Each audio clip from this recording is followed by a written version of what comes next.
ಮಾಯ್ಕಾರ ಮಾದಪ್ಪನಿಗೆ ಭಕ್ತಿಯಿಂದ ಪಡಮಟ್ಟು ಪವಿತ್ರ ಸ್ಥಳವಾದಂತಹ ಪುಣ್ಯಭೂಮಿ ಪುಣ್ಯ ಸ್ಥಳವಾದಂಥ ಕೆಂಡಗಣ್ಣ ಸ್ವಾಮಿಯ ಗದ್ದಿಗೆಯಲ್ಲಿದ್ದೀವಿ ನಾವು. ಆ ಕೆಂಡಗಣ್ಣ ಸ್ವಾಮಿಯ ಪಾದಾರವಿಂದಗಳಲ್ಲಿ ಭಕ್ತಿಯಿಂದ ನಮಿಸುತ್ತಾ ವೇದಿಕೆಯ ಮೇಲಿರ್ತಕ್ಕಂತಹ ಎಲ್ಲರಿಗೂ ಕೂಡ ಶರಣಾರ್ಥಿಗಳನ್ನು ಅರ್ಪಿಸುತ್ತಾ ವೇದಿಕೆಯ ಮುಂಭಾಗದಲ್ಲಿರ್ತಕ್ಕಂತಹ ಶಿಕ್ಷಕ ವೃತ್ತಿಯಲ್ಲಿರ್ತಕ್ಕಂಥ ಎಲ್ಲ ಶಿಕ್ಷಕ ಬಂಧುಗಳಿಗೆ ನಮಿಸುತ್ತಾ ಹಾಗೂ ನನ್ನ ಆತ್ಮೀಯ ಪ್ರೀತಿಯ ವಿದ್ಯಾರ್ಥಿಗಳು ಆ ವಿದ್ಯಾರ್ಥಿಗಳಿಗೂ ಕೂಡ ಸಂಜೆಯ ನಮಸ್ಕಾರಗಳನ್ನು ತಿಳಿಸ್ತಾ ಆತ್ಮೀಯ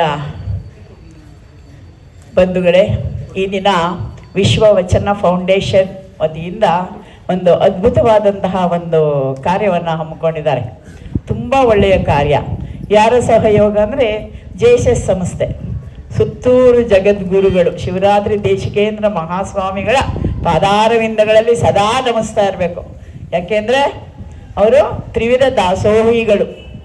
ಅನ್ನ ಕೊಟ್ಟರು, ಇನ್ನೇನು ಕೊಟ್ಟರು, ಆರೋಗ್ಯ ಕೊಟ್ಟರು, ಶಿಕ್ಷಣ ಕೊಟ್ಟರು, ವಸತಿನೂ ಕೊಟ್ಟರು, ಎಲ್ಲನೂ ಕೊಟ್ಟಿರ್ತಕ್ಕಂತಹ ಪರಮ ಪೂಜ್ಯರಿಗೆ ಸದಾಕಾಲ ನಾವು ಭಕ್ತಿಪೂರ್ವಕವಾಗಿ ನಮನಗಳನ್ನು ಸಲ್ಲಿಸ್ತಾನೇ ಇರ್ತೀವಿ. ಅಂತಹ ಜೆಎಸ್ಎಸ್ ಸಂಸ್ಥೆಯ ಕಲಾ ಕಾಲೇಜು, ವಾಣಿಜ್ಯ ಕಾಲೇಜು ಮತ್ತು ವಿಜ್ಞಾನ ಕಾಲೇಜಿನಿಂದ ಬಂದಿರತಕ್ಕಂತಹ ಎಲ್ಲ ವಿದ್ಯಾರ್ಥಿಗಳು ಒಂದು ಒಳ್ಳೆಯ ಕಾರ್ಯಕ್ರಮವನ್ನು ಡಿಗ್ರಿ ಕಾಲೇಜಿನ ವಿದ್ಯಾರ್ಥಿಗಳು ಮಾಡ್ತಾರೆ.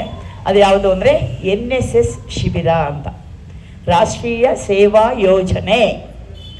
ರಾಷ್ಟ್ರಕ್ಕೆ ನಾವು ಏನಾದರೂ ಒಂದು ಕೊಡುಗೆಯನ್ನು ಕೊಡಬೇಕು ಅನ್ನೋದು ವಿದ್ಯಾರ್ಥಿ ದೆಸೆಯಿಂದಲೇ ಪ್ರಾರಂಭವಾಗಬೇಕು ಅನ್ನೋ ದೃಷ್ಟಿಯಿಂದನೇ ಇದನ್ನು ಹಮ್ಮಿಕೊಂಡಿರ್ತಕ್ಕಂಥದ್ದು ಸರ್ಕಾರದವರು.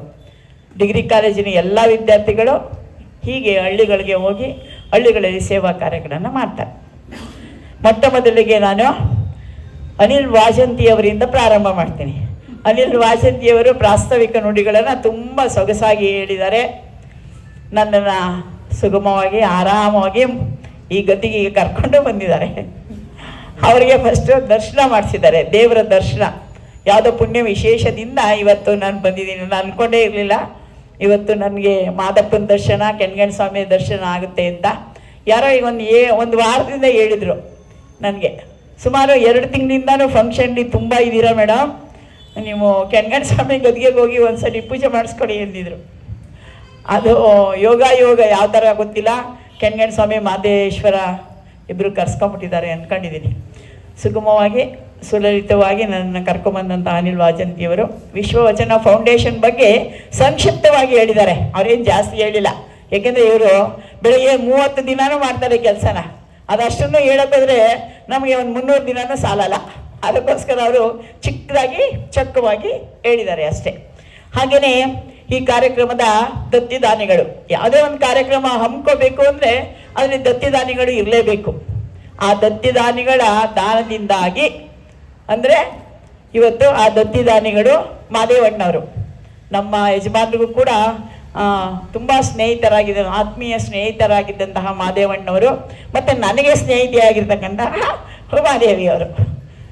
ಎಂತಹ ಸುಯೋಗ ಇದು ಅಂತ ನಾನು ಕೂಡ ಅಂದ್ಕೊಂಡಿದ್ದೀನಿ. ಅಂತಹ ದಾನಿಗಳಲ್ಲೆಲ್ಲ ಶ್ರೇಷ್ಠವಾದಂತಹ ದಾನ ವಿದ್ಯಾರ್ಥಿಗಳ ಸಮ್ಮುಖದಲ್ಲಿ ಅಥವಾ ವಿದ್ಯಾರ್ಥಿಗಳಿಗೆ ಯಾವುದೇ ಒಂದು ವಚನವನ್ನು ತಲುಪಿಸ್ತಕ್ಕಂತಹ ದಾನ, ಶ್ರೇಷ್ಠವಾದಂತಹ ದಾನವನ್ನು ಮಾಡಲಿಕ್ಕೆ ಅವಕಾಶ ಮಾಡಿಕೊಟ್ಟಿದ್ದಾರೆ ಈ ದಂಪತಿಗಳಿಬ್ಬರೂ ಕೂಡ. ಸತಿಪತಿಗಳೊಂದಾದ ಭಕ್ತಿ ಇದವಪ್ಪದ್ದು ಶರಣಂಗೆ ಅನ್ನೋ ರೀತಿಯಲ್ಲಿ ಅವರಿಬ್ಬರು ದಂಪತಿಗಳು ಕೂಡ ಇದ್ದಾರೆ. ಹಾಗೆ ಇನ್ನಿಬ್ಬರ ದಂಪತಿಗಳು, ಅದೆಲ್ಲಿ ಪುರುಷತ್ತಾಗುತ್ತೆ ಅವ್ರಿಗೆ ಗೊತ್ತಿಲ್ಲ ನನಗೆ. ಸದಾಕಾಲ ಆಕ್ಟಿವ್ ಆಗಿರ್ತಾರೆ, ಕ್ರಿಯಾಶೀಲವಾಗಿರ್ತಾರೆ. ಯಾವಾಗಲೂ ಕೂಡ ಏನಾದ್ರು ಒಂದು ಕಾರ್ಯಕ್ರಮಗಳನ್ನು ಹಮ್ಮಿಕೊಂಡು ಪ್ರತಿದಿನ, ಅಂದರೆ ವರ್ಷದಲ್ಲಿ 365 ದಿವಸ ಇದ್ದರೆ ಇವರು 380 ಕಾರ್ಯಕ್ರಮ ಮಾಡಿರ್ತಾರೆ. ಅದಕ್ಕಿಂತ ಜಾಸ್ತಿನೇ ಮಾಡಿರ್ತಾರೆ ಏನೋ ಗೊತ್ತಿಲ್ಲ. ದಿನಕ್ಕೊಂದು ಕಾರ್ಯಕ್ರಮ ಅಲ್ಲ, ದಿನಕ್ಕೆ 2-3 ಕಾರ್ಯಕ್ರಮಗಳನ್ನು ಮಾಡುವಂತಹ ಶಕ್ತಿ ಆ ಕೆಂಡಗಣ್ಣ ಸ್ವಾಮಿ ಅವ್ರಿಗೆ ಕೊಟ್ಟಿದ್ದಾನೆ ಅಂತ ನಾನು ಕೂಡ ಭಾವಿಸ್ತೀನಿ. ರೂಪಾ ಕುಮಾರ್ ಸ್ವಾಮಿಯವರು ತುಂಬ ಚೆನ್ನಾಗಿ ಶರಣರ ಬಗ್ಗೆ ಮಾತಾಡಿ ಅಂದ ತಕ್ಷಣ ಅವರಿಬ್ಬರು ಆರಾಮಾಗಿ ಮಾತಾಡ್ಬಿಡ್ತಾರೆ, ಸುಲಲಿತವಾಗಿ ಮಾತಾಡ್ತಾರೆ. ಅವ್ರು ಯಾವುದೋ ಒಂದು ಪುಸ್ತಕನೂ ಇಟ್ಕೊಳ್ಳಲ್ಲ, ಒಂದು ಪೇಪರ್ನೂ ಇಟ್ಕೊಳ್ಳಲ್ಲ, ಸುಮ್ಮನೆ ಮಾತಾಡ್ತಾನೆ ಇರ್ತಾರೆ. ಅಂದ್ರೆ ಶರಣರ ಬಗ್ಗೆ ಎಷ್ಟು ವಿವರವಾಗಿ ವಿಶದವಾಗಿ ಅವ್ರು ತಿಳ್ಕೊಂಡ್ಬಿಟ್ಟಿದ್ದಾರೆ ಅಂದ್ರೆ ತುಂಬಾ ಚೆನ್ನಾಗಿ ತಿಳ್ಕೊಂಡ್ಬಿಟ್ಟಿದ್ದಾರೆ. ಯಾಕೆಂದ್ರೆ 365 ದಿನ ಅದೇ ಕೆಲಸ ಅಲ್ಲ ಅವ್ರಿಗೆ, ಊಟ ತಿಂಡಿ ಮಾಡ್ತಾರೋ ನನಗೆ ಗೊತ್ತಿಲ್ಲ. ಹಾಗೆ ಈಗ ನಮ್ಮ ವಚನ ಕುಮಾರಸ್ವಾಮಿ ಅವರು ಮಾತಾಡಿದ್ರು. 12ನೇ ಶತಮಾನದ ಶರಣರ ವಿಷಯಗಳ ಬಗ್ಗೆ ವಾಗ್ಝರಿ, ಝರಿ ಅಂತ ಕೇಳಿದ್ದೀರಾ? ಅದು ನಿಲ್ಲದೇ ಇಲ್ಲ, ಸೋಮ ಸರಿತಾ ಇರುತ್ತೆ. ಅಂತಹ ವಾಗ್ಝರಿಯನ್ನ ಅವರು ಸುರಿಸಿದ್ದಾರೆ. ಶರಣರ ಬಗ್ಗೆ, ಬಸವಣ್ಣವ್ರ ಬಗ್ಗೆ ವಚನಗಳು ಸುಲಲಿತವಾಗಿ ಅವ್ರ ಬಾಯಿಂದ ಎಷ್ಟರ ಮಟ್ಟಿಗೆ ಬಂದಿದೆ ನೀವಾದ್ರೂ ಕೂಡ ಕೇಳಿದಿರಿ, ಕೇಳ್ತಾನೇ ಇರಬೇಕು ಅಂತ ನಮಗೂ ಕೂಡ ಅನಿಸುತ್ತೆ. ಯಾವಾಗಲೂ ಕೂಡ ಅವರ ವಚನಗಳ ಹೇಳುವ ಪರಿಯನ್ನ ನಾನು ಕೇಳ್ತಾನೆ ಇರ್ತೀನಿ, ನನ್ನ ಮನಸ್ಸನ್ನ ತಣಿಸ್ಕೋತಾ ಇರ್ತೀನಿ. ಹಾಗೇನೆ ಮಕ್ಕಳು ಕೂಡ ಇವತ್ತು ವಚನ ಗಾಯನವನ್ನ ತುಂಬಾ ಚೆನ್ನಾಗಿ ಆಡಿದಿರ ಮಕ್ಕಳ. ಒಂದೆರಡು ಮಿಸ್ಟೇಕ್ ಇರುತ್ತೆ, ಯಾಕೆಂದ್ರೆ ಕಲಿಯುವ ವಯಸ್ಸು. ನೀವು ವಚನಗಳನ್ನ ಓದೇ ಇರಲ್ಲ, ನಿಮ್ಮ ಪಾಠದಲ್ಲಿ ವಚನಗಳು ಇದೆಯೋ ಇಲ್ಲೋ ನನಗೂ ಗೊತ್ತಿಲ್ಲ. ಕನ್ನಡದಲ್ಲಿ ಇಲ್ವಾ ವಚನ? ಇದೆ, ಆದ್ರೂ ಕೂಡ ಕಲ್ತಿರೋದಿಲ್ಲ ನೀವು. ಏನೋ ಎಕ್ಸಾಮ್ಗೆ ಬೇಕಾದಷ್ಟು ಒಂಚೂರು ಓದ್ಕೊಂಡಿರ್ತೀರ ಅಷ್ಟೇ. ಆದ್ರೆ ದಿನಕ್ಕೊಂದು ವಚನವನ್ನ ಕಲಿಯೋದಿಕ್ಕೆ ಪ್ರಯತ್ನ ಪಡಿ. ವಚನ ಕುಮಾರಸ್ವಾಮಿ ಹೇಳ್ದಂಗೆ ಜೀವನವನ್ನ ಪರಿವರ್ತನೆ ಮಾಡ್ತಕ್ಕಂಥದ್ದು ಈ ವಚನಗಳು. ಈ ವಚನಗಳ ತತ್ವಗಳು ನಮ್ಮ ಜೀವನವನ್ನೇ ಬದಲಾಯಿಸಿಬಿಡುವಂತಹ ಸಾಮರ್ಥ್ಯ ವಚನಕಾರರ ವಚನಗಳಲ್ಲಿ ಅಡಗಿದೆ. ಅಂತಹ ವಚನಗಳನ್ನ ಒಂದು ವಾರಕ್ಕೊಂದ್ಸರಿನಾರು ಹೇಳೋದನ್ನ ಕಲಿಬೇಕು ನೀವು. ಅದರಲ್ಲಿ ಇರ್ತಕ್ಕಂತಹ ಸತ್ಯವಾದಂಥದ್ದು ಅದು ಎಲ್ಲ ಕಾಲಕ್ಕೂ ಕೂಡ ಒಪ್ಪುವಂಥದ್ದು. ಈ ಕಾಲ ಆಗಲಿ, ಮುಂದೆ ಆಗಲಿ, ಹಿಂದೆ ಆಗಲಿ 800-900 ವರ್ಷಗಳ ಹಿಂದೆ ಬರೆದಂತಹ ಶರಣರ ವಚನಗಳು ಎಲ್ಲ ಕಾಲಕ್ಕೂ ಕೂಡ ಸಾರ್ವಜನಿಕವಾದ ಸತ್ಯವನ್ನ ಹೇಳ್ತಕ್ಕಂತಹ ವಚನಗಳು. ಅಂತಹ ವಚನಗಳನ್ನ ಕಲಿತು ಜೀವನದಲ್ಲಿ ನೀವು ಕೂಡ ಅಳವಡಿಸ್ಕೊಡ್ಬೇಕು. ನನಗೆ ತುಂಬಾ ಖುಷಿ ಕೊಟ್ಟದ್ದು ಏನು ಅಂತ ಹೇಳಿದ್ರೆ, ಈ ಮಕ್ಕಳಿಗೆ ಕುಡಿದ್ನಲ್ಲ, ಯಾರು ನಮ್ಮ ಹುಡುಗ ಅರಣ್ಯ, ಆ ಕಾಡಲ್ಲಿ ಇರ್ತಕ್ಕಂತಹ ಕಾಡು ವಚನರು, ಕಾಡು ಕುರುಬರಿಂದನೇ ಇವತ್ತು ಕಾಡುಗಳು ಉಳ್ಕೊಂಡಿದೆ. ಕಾಡು ಕುರುಬರು ಕಾಡನ್ನ ರಕ್ಷಣೆ ಮಾಡ್ತಕ್ಕಂತಹವರು. ಆದ್ರೆ ಮನುಷ್ಯರು ನಾವು ಹೋಗಿ ಆ ಕಾಡನ್ನೆಲ್ಲ ಇವತ್ತು ನಾಶ ಮಾಡ್ತಾ ಇದ್ದೀವಿ. ಆ ಕಾಡು ಕುರುಬರ ಸೋಲಿಗರ ಕಾಲೋನಿಗೆ ನಾವು ಹೋಗ್ತಾ ಇರ್ತೀವಿ. ಆ ಸೋಲಿಗರು ಹೇಳ್ತಾರೆ, ಊರಿನವರ ಪರಿಚಯ ನಮ್ಗೆ ಬೇಡಿ ಮೇಡಮ್, ಊರಲ್ಲಿ ನಮ್ಗೆ ಮನೆ ಕಟ್ಕೊಟ್ರೆ ನಮ್ಗೆ ಇಷ್ಟ ಇಲ್ಲ, ನಾವು ಕಾಡು ಒಳಗಡೆನೆ ಇರೋಕ್ಕೆ ಇಷ್ಟಪಡ್ತೀವಿ ಅಂತ.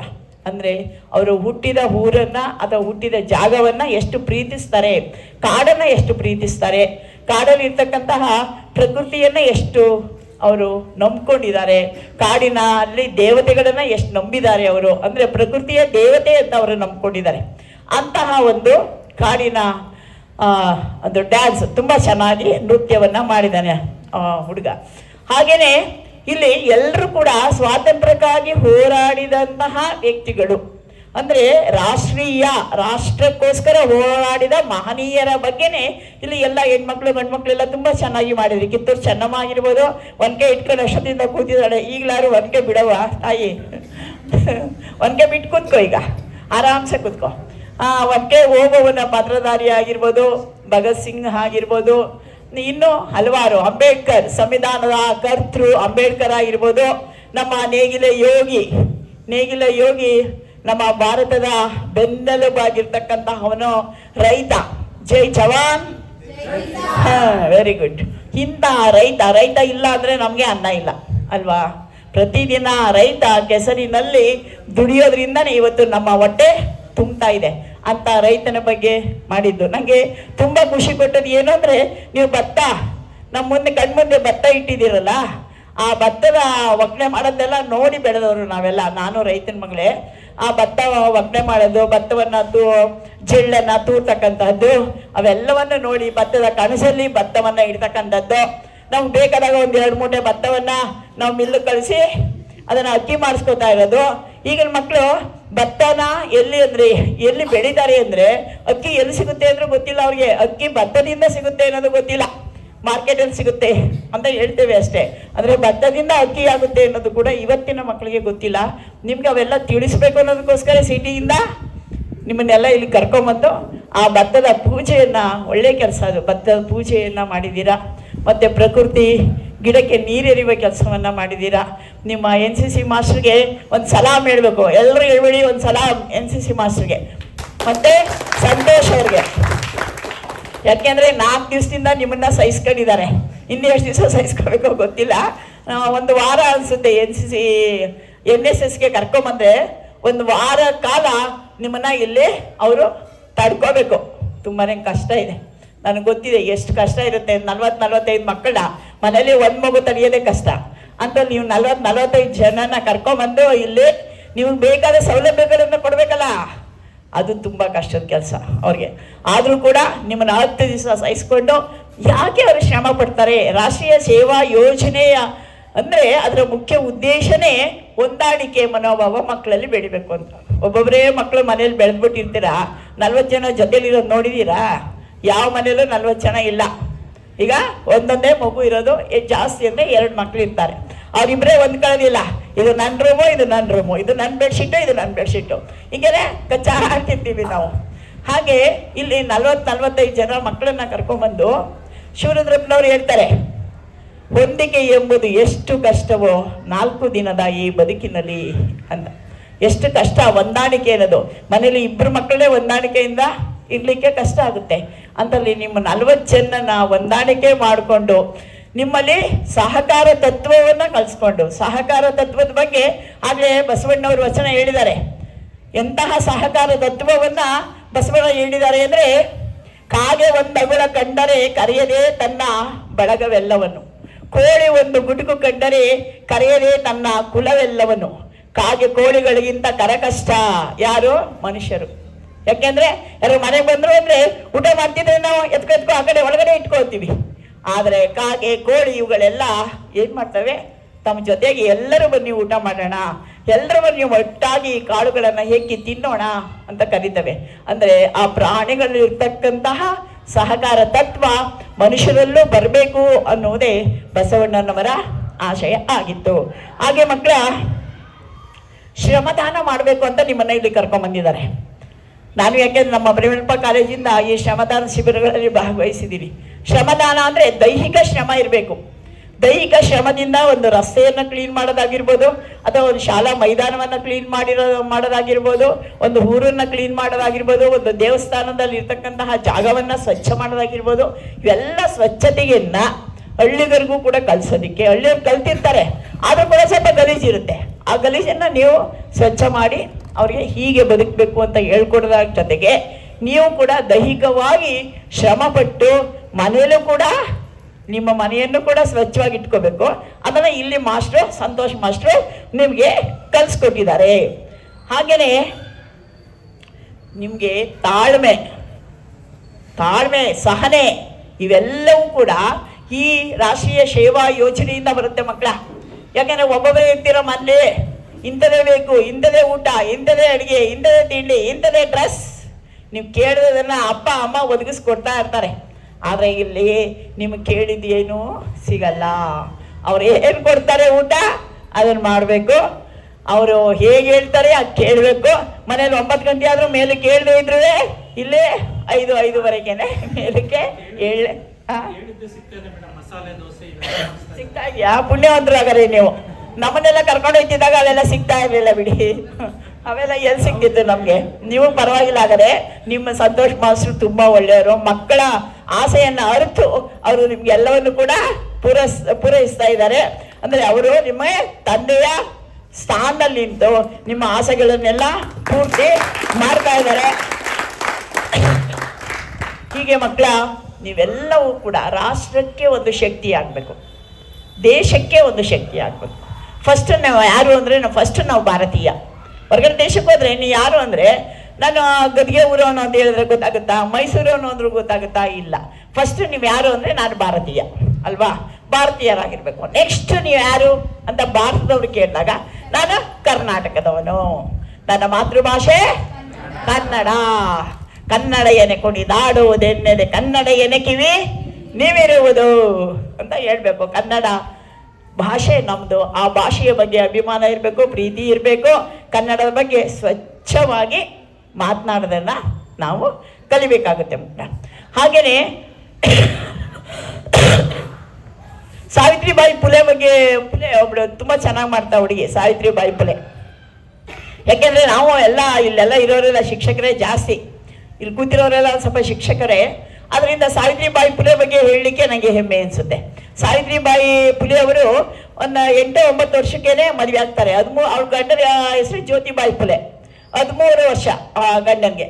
ಚಿಕ್ಕ ವಯಸ್ಸಲ್ಲೇ ಮದುವೆ ಇದ್ದಾರೆ. ಅವ್ರ ಗುರುಗಳು ಯಾರು ಅಂದ್ರೆ ಜ್ಯೋತಿಬಾಯಿ ಫುಲೆನೇ ಗುರುಗಳು. ಅಂದ್ರೆ ಅವರೇ ಅಕ್ಷರಾಭ್ಯಾಸವನ್ನೆಲ್ಲ ಹೇಳ್ಕೊಟ್ಟು ಇವ್ರನ್ನ ಒಬ್ಬ ಶಿಕ್ಷಕಿಯನ್ನಾಗಿ ಮಾಡಲಿಕ್ಕೆ ಬೇಕಾದಂತಹ ಎಲ್ಲವನ್ನು ಕೂಡ ಸಹಕಾರವನ್ನ ಪ್ರೋತ್ಸಾಹವನ್ನ ಕೊಡ್ತಾರೆ. ಆಗಿನ ಕಾಲದಲ್ಲಿ ಹೆಣ್ಣು ಮಕ್ಕಳಿಗೆ ಶಿಕ್ಷಣ ಇರಲಿಲ್ಲ. ಹೆಣ್ಮಕ್ಳಿಗೇನು ಆಗ ಗಂಡು ಮಕ್ಳಿಗೂ ಶಿಕ್ಷಣ ಇರಲಿಲ್ಲ. ಕೆಲವು ಪುರೋಹಿತಶಾಹಿಗಳಿಗೆ ಮಾತ್ರ, ಕೆಲವು ಮಂದಿಗೆ ಮಾತ್ರ ಅಲ್ಲಿ ಶಿಕ್ಷಣದ ವ್ಯವಸ್ಥೆ ಇತ್ತು. ಶಿಕ್ಷಣ ಅವ್ರು ಮಾತ್ರ ಕಲಿಬೇಕಾಗಿತ್ತು, ಬೇರೆಯವರು ಕಲಿಯುವಂಗೆ ಇರಲಿಲ್ಲ. ಹೆಣ್ಮಕ್ಳಂತೆ ಒಂಚೂರು ಶಿಕ್ಷಣವನ್ನ ಕಲಿಯೋಂಗೆ ಇರಲಿಲ್ಲ ಮಕ್ಕಳ. ಆಗ ಇವಳು ಸಾವಿತ್ರಿಬಾಯಿ ಫುಲೆ ಅವರು ಶಿಕ್ಷಣವನ್ನು ಕಲಿತು ಟೀಚರ್ ಟ್ರೈನಿಂಗ್ ಅನ್ನು ತಗೊಂಡು ಶಿಕ್ಷಕಿ ಆಗ್ತಾರೆ. ಬ್ರಿಟಿಷವರು ಕೂಡ ಇವ್ರನ್ನ ಹೊಗಳ್ತಾರೆ. ಬೆಸ್ಟ್ ಟೀಚರ್ ಅಂತಕ್ಕಂಥ ಅವಾರ್ಡನ್ನು ಕೂಡ ಇವರಿಗೆ ಜ್ಯೋತಿಬಾಯಿ ಫುಲೆ ಅವರಿಗೆ ಕೊಡ್ತಾರೆ. ಇವರು ಟೀಚರ್ ಆಗ್ಬೇಕಾದ್ರೆ ಮನೆಗೆ ಹೋಗಿ ನಿಮ್ಮ ಹೆಣ್ಮಕ್ಳು ಕಲಿಸಿ, ನಾ ಪಾಠ ಹೇಳ್ಕೊಡ್ತೀನಿ ಅಂತ ಗೋಗರ್ದು ಕರ್ಕೊಂಡ್ಬಂದು ಒಂದು ಶಾಲೆಯಲ್ಲಿ ಕೂರಿಸ್ಕೊಂಡು ಪಾಠ ಹೇಳ್ಕೊಡ್ತಾರೆ. ಅವ್ರು ಪಾಠ ಹೇಳ್ಕೊಡಕ್ಕೆ ಹೋಗ್ತಾ ಇರ್ಬೇಕಾದ್ರೆ ಮನೆಯಿಂದ ಹೋಗ್ಬೇಕಾದ್ರೆ ಒಂದು ಸೀರೆ ಉಟ್ಕೊಂಡು ಹೋಗ್ತಾರೆ. ಆಮೇಲೆ ತಮ್ಮ ಬ್ಯಾಗಲ್ಲಿ ಯಾವಾಗಲೂ ಒಂದು ಸೀರೆ ಇಟ್ಕೊಂಡಿರ್ತಾರೆ. ಯಾಕೆ ಅಂದರೆ ಅವ್ರು ಬರುವಾಗ ಕೆಲವರು ಇವರು ಪಾಠ ಹೇಳೋದನ್ನ ಸಹಿಸ್ತಾ ಇರಲಿಲ್ಲ, ಹೆಣ್ಮಕ್ಳಿಗೆ ಪಾಠ ಕಲಿಸೋದನ್ನು ಸಹಿಸ್ತಾ ಇರಲಿಲ್ಲ. ಅವ್ರುಗಳು ಇವ್ರಿಗೆ ಸಗಣಿಯಿಂದ ಹೊಡಿತಾ ಇದ್ರಂತೆ, ಕಲ್ಲುಗಳಿಂದ ಹೊಡಿತಾ ಇದ್ರಂತೆ. ಇವರಿಗೆ ಅಷ್ಟೊಂದು ಹಿಂಸೆಯನ್ನು ಕೊಡ್ತಾ ಇದ್ರಂತೆ. ಇವರು ಬ್ಯಾಗಲ್ಲಿ ಒಂದು ಸೀರೆ ಇಟ್ಕೊಂಡು ಪಾಠ ಮಾಡಬೇಕಾದ್ರೆ ಅವರು ಡ್ರೆಸ್ ಚೇಂಜ್ ಮಾಡಿ ಪಾಠವನ್ನ ಮಾಡ್ತಾ ಇದ್ರಂತೆ. ಅಷ್ಟೊಂದು ಕಷ್ಟಪಟ್ಟು ಹೆಣ್ಣು ಮಕ್ಕಳಿಗೆ ಸುಮಾರು 40 ಶಾಲೆಗಳನ್ನೇನೋ ಸ್ಥಾಪನೆ ಮಾಡಿದ್ರು ಅಂತ ಕಂಡು ಬಂದಿದೆ. ಹೆಣ್ಣು ಮಕ್ಕಳಿಗಾಗಿ ಶಾಲೆಯನ್ನು ತೆರೆದವರು ಯಾರು ಅಂದರೆ ಸಾವಿತ್ರಿಬಾಯಿ ಫುಲೆ ಅವರು. ಅನಂತರ ಅವರು ಬರೀ ಶಾಲೆ ಮಾತ್ರ ತೆರೀಲಿಲ್ಲ. ಈಗ ಯಾವುದೋ ಹೆಣ್ಮಗು ಹೇಳಿಲ್ಲಲ್ಲ, ಅವಳು ಹೇಳ್ದಂಗೆ ದೊಡ್ಡ ಕ್ರಾಂತಿಯನ್ನೇ ಮಾಡಿದ್ರು ಅವರು, ಹೋರಾಟವನ್ನ ಮಾಡಿದ್ರು ಅವರು. ಯಾರಿಗೋಸ್ಕರ ಹೋರಾಟ ಮಾಡಿದ್ರು ಅಂದರೆ ಆವಾಗ ಇದ್ದಂಥ ಬಾಲ್ಯ ವಿವಾಹ ಇತ್ತು. ಹೆಣ್ಮಕ್ಳಿಗೆ 8-9 ವರ್ಷಕ್ಕೇನೆ ಮದುವೆ ಮಾಡ್ತಾ ಇದ್ರು. ಮತ್ತೆ ಸಹಗಮನ ಪದ್ಧತಿ ಇತ್ತು, ಗೊತ್ತಲ್ಲ. ಗಂಡ ಸತ್ರೆ ಹೆಂಡತಿನೂ ಕೂಡ ಆ ಬೆಂಕಿ ಆಹುತಿ ಕೊಡ್ತಕ್ಕಂಥ ಸಹಗಮನ ಪದ್ಧತಿ ಇತ್ತು. ಮತ್ತೆ ನಮ್ಮ ಕೂದಲನ್ನ ತೆಗೆಸ್ತಕ್ಕಂಥದ್ದು ಆ ಪದ್ಧತಿನೂ ಕೂಡ ಇತ್ತು. ಹೆಣ್ಮಕ್ಳಿಗೆ ಗಂಡ ಸತ್ರೆ ಕೂದಲೆಲ್ಲ ತೆಗೆಸ್ಬಿಡ್ತಾ ಇದ್ರು. ಅಂತಹ ದುಷ್ಟ ಪದ್ಧತಿಗಳು ಏನೇನಿತ್ತು ಅವುಗಳು ಎಲ್ಲದರ ಬಗ್ಗೆ ಹೋರಾಡಿದಂಥ ದಿಟ್ಟ ಧೀರ ಮಹಿಳೆ ಸಾವಿತ್ರಿಬಾಯಿ ಫುಲೆ. ಅಂತಹ ಒಂದು ಪಾತ್ರವನ್ನ ನಮ್ಮ ಹೆಣ್ಮಗಳು ಮಾಡಿದಾಳೆ. ಅದನ್ನು ನೋಡಿ ನನಗೆ ತುಂಬ ಖುಷಿಯಾಯಿತು. ಹೀಗೆ ನಾವು ಇಲ್ಲಿ ಬಂದು ನಿಮ್ಮ ಜೊತೆ ಬೆರೆತು ಆ ಸ್ವಾಮಿಯ ಈ ಪುಣ್ಯ ಸ್ಥಳದಲ್ಲಿ 4 ಮಾತಾಡ್ತಾ ಇದ್ದೀನಿ ಅಂದರೆ ಅದಕ್ಕೆ ಕಾರಣವಾದಂತಹವರು ಇವರಿಬ್ಬರು ದಂಪತಿಗಳು, ರೂಪ ಮತ್ತು ವಚನ ಕುಮಾರ್ ಸ್ವಾಮಿ ಅವರು. ಅವ್ರ ಹೆಸರಲ್ಲೇ ವಚನಗಳು ಸೇರ್ಕೊಂಡಿದೆ ಎಂದಾಗ ಪುಂಖಾನುಪುಂಖವಾಗಿ ಅವರು ವಚನಗಳನ್ನ ಹೊರಗಡೆ ಬಿಡ್ತಾನೆ ಇರ್ತಾರೆ. ವಚನಗಳ ಒಂದು ಬುದ್ಧಿ ಅಥವಾ ವಚನಗಳ ಒಂದು ಪರ್ವತವೇ ಅವರ ಮನಸ್ಸಿನಲ್ಲಿ, ಅವರ ಬುದ್ಧಿಯಲ್ಲಿ ಅಡಗಿದೆ ಅಂತ ನಾನು ಭಾವಿಸ್ಕೊಂಡು, ನನಗೂ ಕೂಡ ಈ ಪುಣ್ಯಕ್ಷೇತ್ರದ ದೇವರ ದರ್ಶನ ಮಾಡಿಸಿ ಮತ್ತು ನಿಮ್ಮಂಥ ಎಲ್ಲ ಮಕ್ಕಳ ನೋಡ್ತಕ್ಕಂತಹ ಸೌಭಾಗ್ಯವನ್ನು ನನಗೆ ಕರುಣಿಸಿ, ಮತ್ತು ನನ್ನ ಸ್ನೇಹಿತೆಯ ಒಂದು ದತ್ತಿ ಕಾರ್ಯಕ್ರಮದಲ್ಲಿ ಭಾಗವಹಿಸೋದಕ್ಕೆ ನನಗೂ ಅವಕಾಶ ಮಾಡಿಕೊಟ್ಟಿದ್ದಾರೆ. ಅವರ ಎಲ್ಲ ಕಾರ್ಯಕ್ರಮದಲ್ಲೂ ನನ್ನನ್ನು ಕರೆದು ಅವರ ಪುಣ್ಯದಲ್ಲಿ ನನಗೊಂದು ಸ್ವಲ್ಪ ಕೊಟ್ಬಿಡ್ತಾ ಇದ್ದಾರೆ. ಅವರ ಎಲ್ಲ ಪುಣ್ಯದಲ್ಲೂ ನಾನು ಭಾಗಿಯಾಗ್ತಾ ಇದ್ದೀನಿ. ಅದು ಆ ಮಾದಪ್ಪ ಕೊಟ್ಟಿರೋಂಥ ಪುಣ್ಯನೋ ಏನೋ ನನಗೆ ಗೊತ್ತಿಲ್ಲ. ಸಹವಾಸ, ಸಜ್ಜನರ ಸಹವಾಸ ಹೆಜ್ಜೇನು ಸವಿದಂತೆ ಅಂತ ಹೇಳ್ತಾರಲ್ಲ, ಹಾಗೆ ಹೆಜ್ಜೇನು ಸವಿದಂತೆ ಆ ಜೇನುತುಪ್ಪದ ಸವಿಯನ್ನು ನನಗೂ ಕೂಡ ಅವರು ಉಣಬಡಿಸ್ತಾ ಇದ್ದಾರೆ. ಇಂತಹ ಸಹವಾಸದಲ್ಲಿ ನಾನು ಕೂಡ ಇದ್ದು ಪುನೀತಳಾಗ್ತಾ ಇದ್ದೇನೆ ಅಂತ ಹೇಳ್ತಾ ಇದೊಂದು ಅವಕಾಶವನ್ನು ಕೊಟ್ಟು ನನ್ನನ್ನು ಒಂದು ಅಧ್ಯಕ್ಷ ಸ್ಥಾನದಲ್ಲಿ ಕೂರಿಸಿ ನನಗೆ ಗೌರವ ತೋರಿದ್ದಾರೆ. ಆ ಮಾದಪ್ಪನ ಆಶೀರ್ವಾದ ಆ ಫ್ಯಾಮಿಲಿ ಮೇಲೆ, ಕುಟುಂಬದವರೆಲ್ಲರ ಮೇಲೆ ಇರಲಿ ಅಂತ ನಾನು ಸದಾಕಾಲ ಮಾದೇಶ್ವರನಲ್ಲಿ ಬೇಡ್ತಾ, ನನಗೆ ಅವಕಾಶ ಕೊಟ್ಟಂತಹ ನಿಮಗೆ ಮತ್ತು ನಿಮ್ಮ ಆಯೋಜನೆ ಮಾಡಿರ್ತಕ್ಕಂತಹ ಸಂತೋಷ್ ಅವರಿಗೆ ಮತ್ತು ನೀವೆಲ್ಲ ವಿದ್ಯಾರ್ಥಿಗಳು, ಭಾರತದ ಭವಿಷ್ಯತ್ತಿನ ರೂವಾರಿಗಳು, ನೀವು ಒಳ್ಳೆಯ ಸತ್ಪ್ರಜೆಯಾಗಿ ಒಳ್ಳೆಯ ತನವನ್ನು ಮೈಗೂಡಿಸ್ಕೊಳ್ಳಿ. ನೀವು ಒಂದು ಮಾವಿನ ಮರ ತನಗೋಸ್ಕರ ಏನಾದ್ರು ಹಣ್ಣು ತಿನ್ನುತ್ತಾ? ಇಲ್ಲ. ಒಂದು ತೆಂಗಿನ ಮರ ತನಗೋಸ್ಕರ ತಿನ್ನೋದು ಯಾವ್ದಾದ್ರು ಎಳ್ನೀರು ಕುಡ್ಕೊಳುತ್ತಾ? ಅದು ಇಲ್ಲ. ಒಂದು ಹಸು ಹಾಲನ್ನು ಬೇಕಾದಷ್ಟು ಕೊಡುತ್ತೆ ನಮಗೆ, ಹುಲ್ಲು ಸೊಪ್ಪು ತಿಂದು ನಮ್ಗೆ ಹಾಲು ಕೊಡುತ್ತೆ. ಆ ಹಸು ಯಾವತ್ತೂ ಹಾಲು ಕುಡ್ದಿಲ್ಲ ಅಲ್ವಾ? ನಮಗೋಸ್ಕರ ಅಮೃತವನ್ನೇ ಕೊಡ್ತಾ ಇದೆ. ಅಂತಹ ತಮಗೋಸ್ಕರ ಬದುಕೋದು, ನನಗೋಸ್ಕರ ಬದುಕೋದು, ನನ್ನ ಸ್ವಾರ್ಥಕ್ಕೋಸ್ಕರ ಬದುಕೋದು ಹೆಚ್ಚುಗಾರಿಕೆ ಅಲ್ಲ. ಆದರೆ ಪರೋಪಕಾರಕ್ಕಾಗಿ ನಾವು ಬದುಕಬೇಕು, ಬೇರೆಯವ್ರಿಗೋಸ್ಕರವಾಗಿ ಬದುಕಬೇಕು. ಒಂದು ಮಾವಿನ ಮರ ಇತ್ತು, ಆ ಮಾವಿನ ಮರ ಬೇಕಾದಷ್ಟು ಹಣ್ಣುಗಳನ್ನು ತನ್ನಲ್ಲಿ ತುಂಬಿಕೊಂಡು ಓಡಾಡೋರಿಗೆಲ್ಲ ಹಣ್ಣುಗಳನ್ನು ಕೊಡ್ತಾ ಇತ್ತು. ಆಗ ಒಬ್ಬ ವ್ಯಕ್ತಿ ತುಂಬ ಹಸಿವಿನಿಂದ ಹೋದ, ಕಲ್ಲೊಡ್ದ, 2 ಹಣ್ಣು ಬಿತ್ತು, 2 ಹಣ್ಣು ತಿಂದ, ಸಾಲಿಲ್ಲ. ಇನ್ನೊಂದ್ಸರಿ ಕಲ್ಲೊಡ್ದ, 2 ಹಣ್ಣು ಬಿತ್ತು, 4 ಹಣ್ಣು. ಹೊಟ್ಟೆ ತುಂಬ ತೃಪ್ತಿ ಆಯಿತು ಅವನಿಗೆ, ಹೊಟ್ಟೆ ತುಂಬಿತು. ಮನುಷ್ಯ ಹೊಟ್ಟೆ ತುಂಬಿದ ತಕ್ಷಣ ಸುಮ್ಮನಿರ್ತೀವ ನಾವು ಸುಮ್ಮನಿರಲ್ಲ, ಫ್ರಿಜ್ಜಲ್ಲಾರು ಇಟ್ಕೊಂಡು ತಿಂತೀವಿ, ಅಥವಾ 3 ತಲೆಮಾರಿಗೆ ಆಗ ಅಷ್ಟಾರು ಸಂಪಾದನೆ ಮಾಡಿ ಇಟ್ಕೊತೀವಿ. ಹಾಗೆಯೇ ಇನ್ನೊಂದು ಕಲ್ಲೊಡ್ದ, ಇನ್ನೂ 4-5 ಹಣ್ಣು ಬೀಳ್ತು, ಅದನ್ನು ಚೀಲಕ್ಕೆ ಹಾಕೊಂಡ. ಆಗ ಅವ್ನು ಕೇಳ್ದ ಮರನ, ಇಷ್ಟೊಂದು ಕಲ್ಲು ಹೊಡೆದು ನಾನು ತಿಂದೆ, ನನ್ನ ಚೀಲಕ್ಕೂ ಕೂಡ ಹಾಕೊಂಡಿದ್ದೆ, ಆದರೂ ಕೂಡ ನಾನು ಕಲ್ಲೊಡ್ದಾಗಲೆಲ್ಲ ನೀ ಹಣ್ಣು ಉದಿಸ್ತಾನೆ ಇದೆಯಲ್ಲಪ್ಪ, ಯಾಕೆ ನಿಂಗೆ ಬೇಜಾರು ಆಗ್ತಾ ಇಲ್ವಾ, ನಾನು ಬೈಕತ್ತಾ ಇಲ್ವಾ ನೀನು ಅಂತ ಕೇಳ್ದ. ಆಗ ಮಾವಿನ ಮರ ಹೇಳುತ್ತೆ, ನಮ್ಮವ್ವ ನನಗೆ ಏನು ಹೇಳ್ಕೊಟ್ಟಿದ್ದಾಳೆ ಗೊತ್ತಾ, ನೀನು ದೊಡ್ಡವನಾಗಿ ಬೆಳೆದಂತೆಲ್ಲ, ನೀನು ಫಲ ಬಿಟ್ಟಂತೆಲ್ಲ ನಿಮಗೆ ಕಲ್ಲುಗಳು ಬೀಳ್ತಾನೇ ಇರ್ತವೆ ಮಕ್ಕಂದ, ಅದನ್ನು ಸಹಿಸ್ಕೋಬೇಕು. ಅವ್ರ ಕಲ್ಲುಗಳನ್ನು ಹೊಡೆದ್ರು ಕೂಡ ನೀನು ಅವ್ರಿಗೆ ಹಣ್ಣುಗಳನ್ನ ಕೊಡಬೇಕು. ಅರ್ಥ ಆಯ್ತಾ? ನಮ್ಮ ಬಗ್ಗೆ ಯಾರೇ ಏನೇ ಮಾತಾಡಿದ್ರು, ಏನೇ ಕೆಟ್ಟದಾಗಿ ಹೇಳಿದ್ರು, ನಾವು ಅವ್ರ ಬಗ್ಗೆ ಕೆಟ್ಟದಾಗಿ ಹೇಳಿ ನಾವು ಸಣ್ಣವ್ರು ಆಗಬಾರ್ದು ಮಕ್ಕಳ. ನಾವು ಹಣ್ಣು ಕೊಡುವಂತಹ ಗುಣವನ್ನು ನಾವು ಬೆಳೆಸ್ಕೋಬೇಕು. ನಾವು ತೆಂಗಿನ ಮರ ಕೊನೆ ಬಿಟ್ಟಾಗ ಏನಾಗುತ್ತೆ, ಆಕಾಶದೆತ್ತರಕ್ಕೆ ಹಿಂಗೆ ನಡೆಯುತ್ತಾ? ಇಲ್ಲ. ತೆಂಗಿನ ಮರ ಬೇಕಾದಷ್ಟು ಹಣ್ಣುಗಳನ್ನು, ಎಳನೀರನ್ನ, ನಮಗೆ ಕಾಯಿಗಳನ್ನು ಕೊಡುತ್ತೆ. ಆಗ ಅದು ಏನಾಗುತ್ತೆ, ಭೂಮಿಗೆ ಬಾಗುತ್ತೆ. ನಮಗೆ ಬೀಗುವ ಗುಣ ಖಂಡಿತ ಬೇಡ, ಬಾಗುವ ಗುಣ ಕೊಡಪ್ಪ ಅಂತ ಮಾದೇಶ್ವರನಲ್ಲಿ ಬೇಡ್ಕೋತಾ, ನಿಮಗೂ ಆ ಬಾಗುವ ಗುಣ, ಪ್ರೀತಿಯಿಂದ ಮಾತನಾಡಿಸುವ ಗುಣ, ಪರೋಪಕಾರ ಮಾಡ್ತಕ್ಕಂತಹ ಗುಣವನ್ನು ಕೆಂಗಣ್ಣ ಸ್ವಾಮಿ ಗದಿಗೆ ಮಾದೇಶ್ವರ ನೀಡಲಿ ಅಂತ ಹೇಳ್ತಾ, ವೇದಿಕೆ ಮೇಲೆ ಇರ್ತಕ್ಕಂಥ ಎಲ್ಲ ಶರಣರಿಗೂ ಕೂಡ ನಾನು ಭಕ್ತಿಯಿಂದ ನನ್ನ ಹೃದಯಾಂತರಾಳದಿಂದ ನಾನು ನಮಿಸುತ್ತಾ ನನ್ನ ಮಾತುಗಳಿಗೆ ವಿರಾಮ ಹೇಳ್ತಾ ಇದ್ದೇನೆ. ಜೈ ಹಿಂದ್, ಜೈ ಕರ್ನಾಟಕ ಮಾತೆ ಅಂತ ಹೇಳ್ತಾ ಇದ್ದೀನಿ. ನಮ್ಮ ಮೈಸೂರು ಜಿಲ್ಲೆಗೆ ಹೆಮ್ಮೆಯ ವಿಚಾರವೇನೆಂದರೆ ಶ್ರೀಮತಿ ಮಂಗಳ ಮುದ್ದು ಮಾದಪ್ಪ ಮೇಡಮ್ ಅವರಿಗೆ ಈ ಬಾರಿ ರಾಜ್ಯೋತ್ಸವ ಪ್ರಶಸ್ತಿ ಬಂದಿರುವುದು. ನಮ್ಮ ಮಹಿಳೆಯರಿಗೆ ಆದರ್ಶ ಹಾಗೂ ಶಕ್ತಿಯ ಪ್ರತೀಕವಾಗಿದ್ದಾರೆ. ರಾಜ್ಯೋತ್ಸವ ಪ್ರಶಸ್ತಿಯನ್ನು ಪಡೆದಿರುವ ಇವರಿಗೆ ಎಲ್ಲರ ಪರವಾಗಿ ಅಭಿನಂದನೆಗಳನ್ನು ಸಲ್ಲಿಸುತ್ತೇನೆ. ನಮ್ಮ NSS ಘಟಕದ ವತಿಯಿಂದ ಗೌರವ ಸಮರ್ಪಣೆ. ಎಲ್ಲರೂ ಎದ್ದು ನಿಂತು ಗೌರವ ಸೂಚಿಸಬೇಕೆಂದು ಕೇಳಿಕೊಳ್ಳಿ.